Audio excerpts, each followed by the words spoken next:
We would like to begin this transmission by titling it A Game of Chess. Now, we have talked about the idea of different levels of consciousness that are relevant for your experience in physical reality, beginning with the idea of the Oversoul, which has extensions that would create individuated souls, or spirits if you wish, which then, in order to experience physical reality, creates a specific extension of itself, a specific aspect of itself, a specific presentation of itself, called the higher mind, that will become half, in a sense, of the person that will experience the idea of physical reality. The higher mind, in thus then choosing particular themes to experience, particular challenges to transform in that physical reality, in creating that so-called destiny for the physical mind to follow, that hallway, that pathway that the physical mind will take, even though the physical mind will have its own free will as to how to walk that path, the higher mind's choosing, in a sense, the soul's choosing through the higher mind of the particular experience it wishes to have, creates the kind of path or destiny that the physical mind will experience. In order for the physical mind to experience that path, that theme of exploration, the higher mind will then, by using what is called the template level reality, the blueprint level that is used to create the outlines of the physical reality experience, if you wish, the draft of the experience. It uses that template level to create the playing field that the physical mind will play in. And from there creates and steps part of itself down into the vibration of the collective mind, which contains the collective agreements of the physical reality that is being experienced by the physical mind, and then the individual agreement level that determines the agreement that the individual has with the collective in playing out its scenario. And thus then down into the components of the physical mind itself, the belief systems, the emotions, the thoughts, that together create the behaviors that are representative of the physical persona, the physical personality, that becomes the other half of the whole person, being constructed of the physical mind and the higher mind,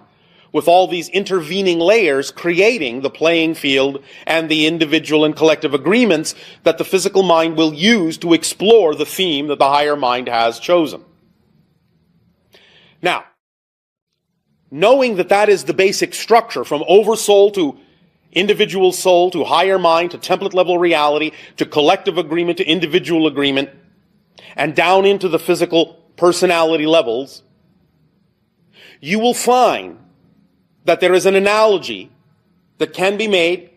by using the game of chess,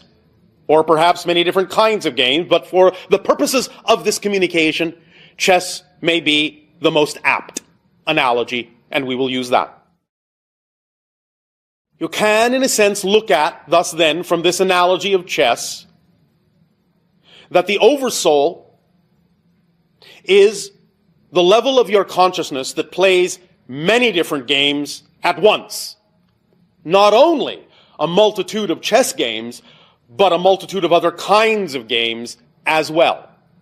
Each game being representative of a life experience, an incarnation, a projection of the oversoul into some sort of reality where it is playing out some sort of theme and exploratory path. So the oversoul plays a multitude of games all at once. But each of those multitudes, each of those individuated games is thus then, shall we say, the purview, the domain of an individual aspect of the oversoul, the individualized soul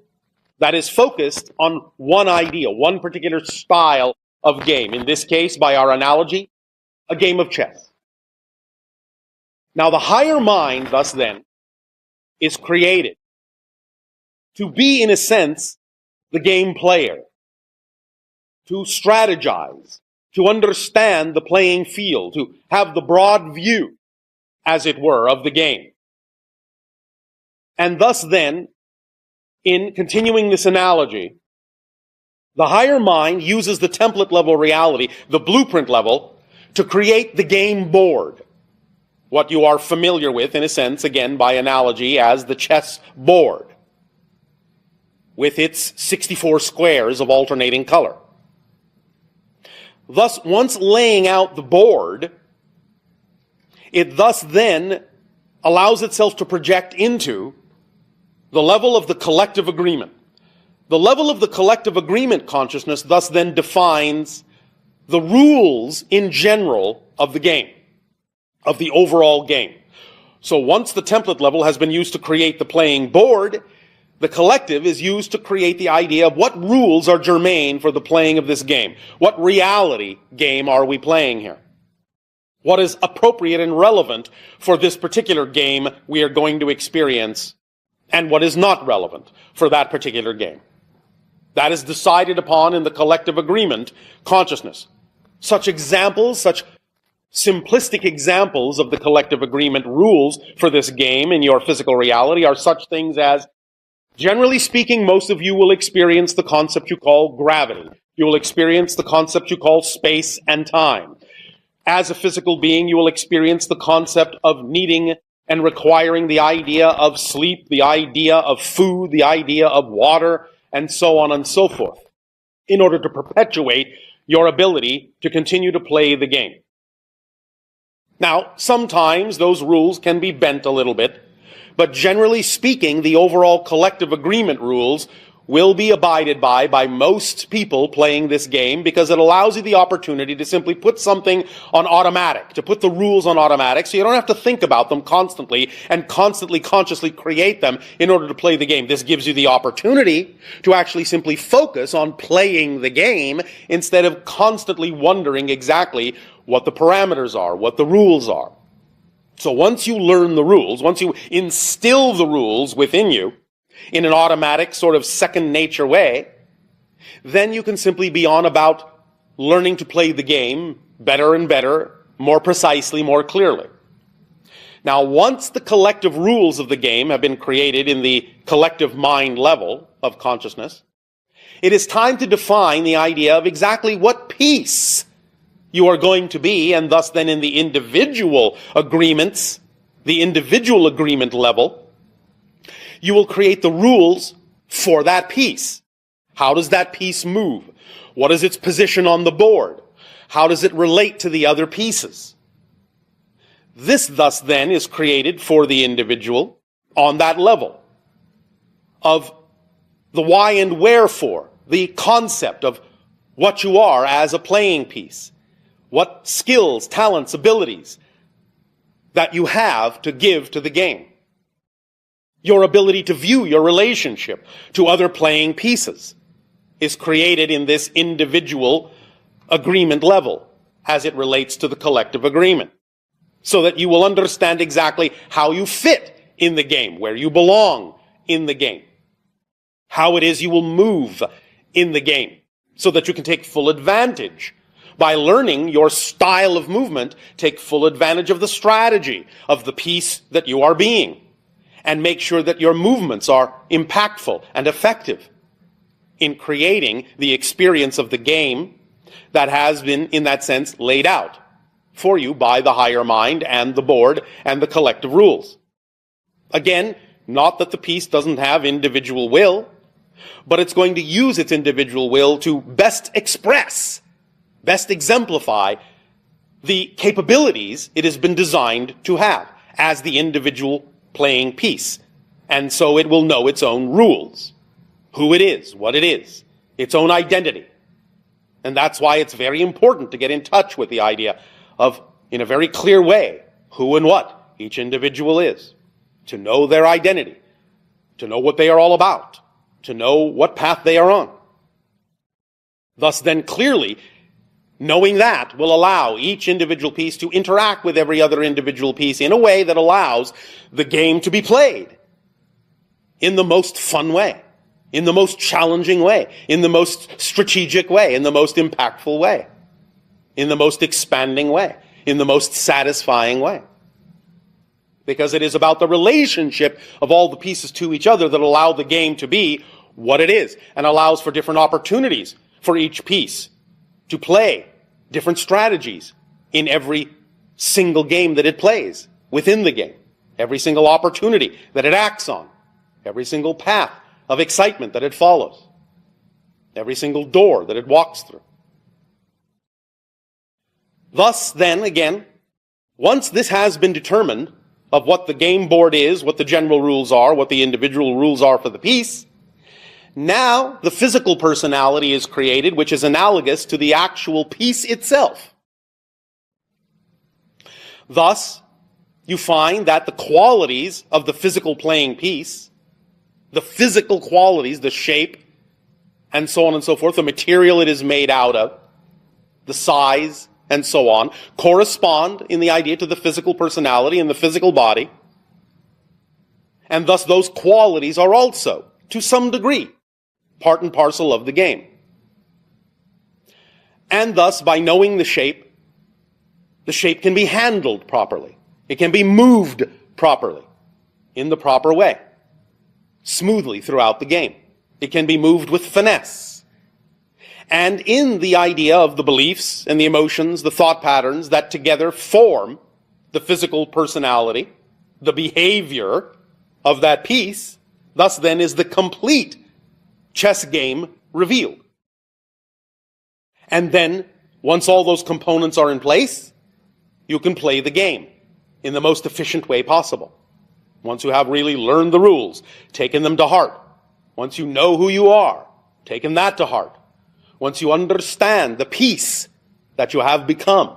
that you have extended yourself as into the physical reality game, once you understand the layout of the board and all these things and your relationship to the other pieces,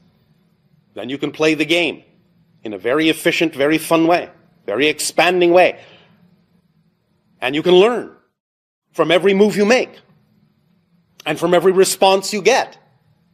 how to play the game better and better and better, more efficiently, more smoothly, more broadly. Now,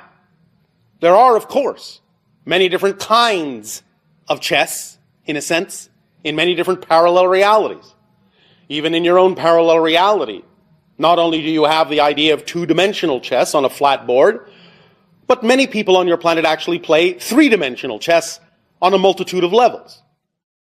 There are even parallel realities, and yours will be one of them eventually, that has learned to play the idea of fourth-dimensional chess, where time is actually a factor in the game as well, in terms of exactly not only where a piece winds up, but exactly when it winds up in that position, being also important to the playing of the game. So you are learning more and more levels on which to play this game of chess, more and more levels on which to play the game of life, to play your life out, incorporating a broader understanding and a higher capability of seeing different moves before you make them. In a sense, when you talk about the idea of chess masters, looking ahead, 5 moves ahead, 7 moves ahead, 10 moves ahead, and understanding for both players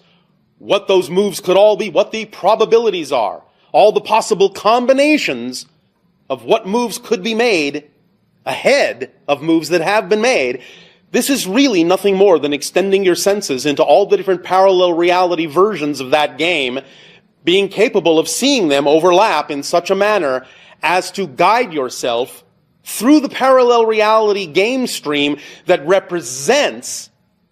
the one in which your player, so to speak, wins the game. This takes practice, of course, takes the ability to open up to the idea of being able to perceive parallel realities in a variety of ways. And again, this is analogous to some of what you are doing in your physical reality now by becoming, first of all, aware that there are, of course, such things as parallel realities, parallel games going on that perhaps other versions of you are playing. And thus knowing that since everything exists in the now, you have the ability to cross-connect to many of these other incarnations and become aware of the interconnected energy and information that can be downloaded from these other games going on in ways that, by observing the moves in some of these parallel reality chess games and games of life, you can apply some of these moves to your own game and thus shift yourself to one of those parallel realities, become the player, become the focus of the player in that parallel reality that is more and more indicative, more and more representative, if you will, of the game that you prefer to play. Now, many people on your planet become enamored, become fixated and focused on the idea of knowing about all these other parallel incarnations, parallel realities. And the idea is that it's all well and good to know about them, but to a certain point. Because once you allow yourself to understand how to download that information in the most efficient and relevant way, you will realize that you really only need a little bit of information here and a little bit of information there, just exactly when you need it to help you with the next move that you're going to make on the game board. You don't really need all the information at once. You don't really necessarily need to connect to every single parallel reality version of the game at once, or even ever. The idea would be that if you are playing one game of chess, and you have developed some capability to look several moves ahead, in other words, to examine a number of parallel reality versions of the game all at once, and you have decided on what course to shift to that is representative of the game you prefer to play, that's all well and good. But if you take it a little bit too far for its own sake, just for the sake of being aware of other versions of the game that may not necessarily be relevant to the game that you really truly need to play, that you really truly prefer to play, then you will simply clutter up the game board to such an extent that you won't have any capability of making any moves at all. So the idea is to keep it simple, keep it streamlined, keep it efficient, and only allow yourself to know that what is necessary is all you really need to know at any given moment, even as you extend your senses into a variety of parallel games. Allow the synchronicity in your life, allow the way in which the game unfolds naturally to show you, to demonstrate to you exactly how many moves ahead you really need to see, how many different versions of the game you really need to be aware of at any given moment. Let it fall into place automatically, naturally, in such a manner as to be representative and reflective of the game that is truly your game. Because when you are truly playing your game, then you will find that the outcome of that game will always be satisfactory for you, regardless of who else you may be playing with. Because as these things go, even though different people may be playing on the same game board and each playing their own game, you're not really playing against each other. You are playing your own game, and in some senses with each other, but each of you actually has the capacity to win your own game at the same time. And good day to you, Molly. We have a lot of questions today. I'm excited to ask. All right, but before you do, we have a little continuation of the monologue. So, give us a moment. The idea is to remember, in this exchange, this day of your time, in this transmission, are two of the principles that we have discussed over the years, that we have been communicating with all of you. Number one, remember, it is not about what happens that matters. It is about what you do with what happens that makes the difference in your reality. Number two, the fourth step of the formula, to stay in a positive state no matter what occurs, even if it is objectively out of alignment with what you prefer. By staying in that positive state, it will allow you to extract a benefit from it. So staying in that positive state, remembering that it's all about your response to what is going on that makes the difference are vitally important at this time for you to remember with regard to the subject at hand of this transmission. Now, let us remind you that when we spoke in Sedona, in that transmission, and we referred to female and male energies, we were talking about energies, not necessarily the idea of specific people. We allowed you to make that interpretation. Even though sometimes those energies can be applied to specific people, our purpose, as we have just said, in making what appeared to be a political observation, a political statement, was for the purpose of taking a reading on the pulse of your population in terms of your response and reaction to what was said. The idea, therefore, is that our Interstellar Alliance Council has now been in deep discussions for quite some time, since that transmission, about the differences that may occur in the upcoming years with regard to contact, not based on any political elections on your planet, but on your responses to the comments that were made. So the idea to understand is, while contact is still going to occur, is still inevitable within the next 5 of your years, we gave you that window of 5 years because there was movability, flexibility within that window. Due to reactions and responses that we received and picked up and observed in the collective energy of your society with respect to the comments that were made in our transmission, we have determined that there is now a high degree of probability that what we first suggested would occur at the end of your 2026 and the beginning of your 2027 may now occur somewhere more around your 2028 or 29. Because we now have to assess exactly, based on what we have picked up from all of you, exactly how and why contact will occur on your planet. It will still happen, but the reasons for it, the style of it, may change somewhat due to our observation and assessment of information that people on your planet are capable or not capable of handling.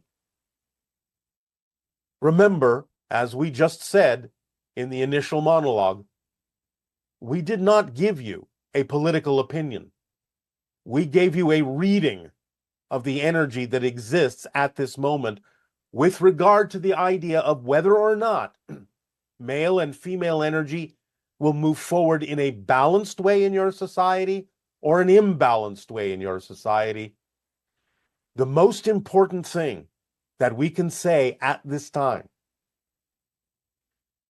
is this. We will put it in these terms. You have entered the age of what you term the oligarchs. The people that you choose to put into positions within your governments that you elect